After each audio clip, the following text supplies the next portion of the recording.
Hello' guys, শুভ দুপৰীয়া। সকলোৱে নিশ্চয় ভালে, মোৰো ভালে। আজি এটা অন্য ভিডিঅ' লৈছোঁ। ভিডিঅ'টো শেষলৈকে চাব। ভাল পালে লাইক কমেণ্ট কৰিবলৈ নাপাহৰিব। আৰু ভিডিঅ'টো শেষলৈকে চোৱাৰ বাবে অশেষ ধন্যবাদ জনালোঁ। মই এটা টিফিনত অলপ গৰম পানী কৰিছোঁ আৰু টুকুৰা টুকুৰকৈ কাটি পেলাই মই আলু বইল কৰিছোঁ। আৰু আনহাতে মই মিক্সিত পোস্ত আৰু কাজু বাদাম পেষ্ট কৰি লৈছোঁ। আৰু মই যেতিয়া আলুখিনি ঢাকনাখন খুলি চাওঁ, তেতিয়া মই দেখিছোঁ ভালকৈ উতলি গৈছে, আধা বইল হৈ গৈছে। তেতিয়া মই ফুলকবি টুকুৰা টুকুৰকৈ কাটি ৰাখিছিলোঁ, সেইখিনি অকণমান সময় মই উতলাই লৈছোঁ। আৰু যেতিয়া মোৰ উতলা হৈছে, তেতিয়া মই এখন চাকনিৰ সহায়ত নমাই দিছোঁ। আৰু আনহাতে কেৰাহীত তেল বহাইছিলোঁ, তেলতে মই আলু অকণমান ৰঙচুৱাকৈ মই ভাজি লৈছোঁ আলুখিনি। আৰু যেতিয়া মোৰ আলুখিনি ৰঙচুৱা হৈছে, তেতিয়া মই আলুখিনি নমাই দিছোঁ। আৰু সেইখিনি তেলতে যিহেতু মই ফুলকবি গৰম কৰিছিলোঁ, ফুলকবিখিনিও তাতে অকণমান ভাজি লৈছোঁ, ৰঙচুৱাকৈ অকণমান ভাজি লৈছোঁ। আৰু যেতিয়া মোৰ ফুলকবিখিনি ধুনীয়াকৈ ৰঙচুৱা কালাৰ হৈ গৈছে, তেতিয়া মই অইন এটা পাত্ৰত ফুলকবিখিনি নমাই আহিছোঁ। আৰু কেৰাহীত যিখিনি তেল আছিলে, সেইখিনি তেলতে মই জিৰা গুটি দিছোঁ। জিৰাকেইটা যেতিয়া ফুটিছে, তাতে মই আধা চামুচ জিৰা গুড়া, ধনিয়া গুড়া, কাশ্মীৰী জলকীয়া গুড়া, হালধি আৰু সোৱাদ অনুসৰি নিমখ দি পেলাই মই তেলখিনিত অকণমান সময় ভাজিছোঁ। যেতিয়া ধুনীয়া এটা গোন্ধ আহিছে, তেতিয়ালৈকে মই ভাজি আছোঁ। আৰু যেতিয়া মোৰ এইখিনি ভজা হৈছে, তাতে মই যে কাজু বাদাম আৰু পোস্ত পেষ্ট কৰি ৰাখিছিলোঁ জলকীয়াৰ লগত, সেইখিনি তাতে ঢালি দিছোঁ। ঢালি দিয়াৰ পিছত অকণমান সময় ধৰি মই ভাজিছোঁ। আৰু যিহেতু মছলা অকণমান সময় ধৰি জিৰা ধনিয়া অকণমান সময় ধৰি ভাজিব লাগে, তেতিয়া জিৰা ধনিয়া গোন্ধটো নাথাকে।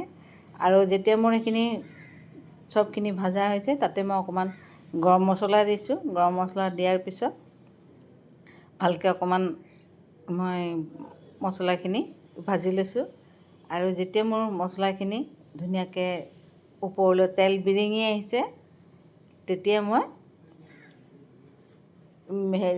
দৈ ফেটি লোৱা দৈ ভালকৈ সেইখিনি তাতে দি দিছোঁ। আৰু গেছটো কমাবলৈ নাপাহৰিব, যিহেতু টেঙাই দৈ, সেইকাৰণে গেছটো কমাবলৈ নাপাহৰিব, নহ'লে ফাটি যাব।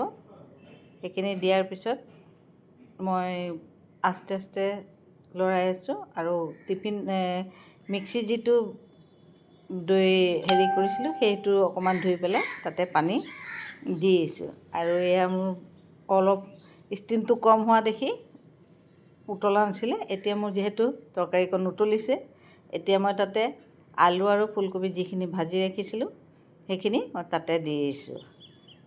এইখিনি দিয়াৰ পিছত ধুনীয়াকৈ মই ভালকৈ গোটেইখিনি ভাজি আছোঁ। এয়া ফুলকবি নিশ্চয় আপোনালোকে খাইছে, এনেকৈ এবাৰ বনাই খাই চাবচোন। বহুত ভাল লাগে খাবলৈ। ফুলকবিৰ ডালনা, আলু আৰু ফুলকবিৰ ডালনা বনাইছিলোঁ। আৰু এতিয়া তাতে কেইটামান সোৱাদ অনুসৰি কিচমিচ দিছিলোঁ। কোনো ধৰা বন্ধা নিয়ম নাই, যে আপোনালোকৰ হাতত যদি থাকে তেতিয়াহ'লে দিব, নাথাকিলে কোনো কথা নাই। মই আছিলে দেখি দি দিছোঁ। অকণমান খাবলৈ টেষ্টটো বেলেগ হ'ব। আৰু অকণমান ফুলকবিখিনি যিহেতু মই ভালকৈ বইল হোৱা নাছিলে, সেইকাৰণে মই অকণমান ঢাকি দিছোঁ।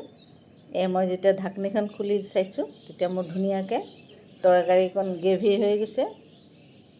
তেতিয়া মই আলু এটা সিজিছেনে নাই মই আলুটো চাইছিলোঁ। যিহেতু মোৰ আলুখিনি সিজি গৈছে, তাৰপিছতে মই সেইখিনিতে অকণমান যেতিয়া ধুনীয়া গ্ৰেভি হৈ গৈছে, তাতে মই অকণমান ধনিয়া পাত মিহিকৈ কাটি পেলাই তাতে দি দিছোঁ। আৰু এয়া দিয়াৰ পিছত শেষত মই 1 চামুচ ঘিউ দি দিছোঁ। ঘিউ দি পেলাই মই নমাই আহিছোঁ। এয়া আছিল মোৰ আজি ফুলকবি আলুৰ ডালনা। আপোনালোকে এবাৰ ঘৰত খাই চাব। জনাসকলেতো জানেই নিশ্চয়, নজনাসকলে এবাৰ খাই চাব। একে সহজ পদ্ধতিৰে বনাব পাৰি। আৰু একো ইমান বস্তুও নালাগে। এয়াই আছিল মোৰ আজি ৰেচিপি। আজিলৈ আহোঁ অন্য এটা ভিডিঅ'লৈ। Bye bye.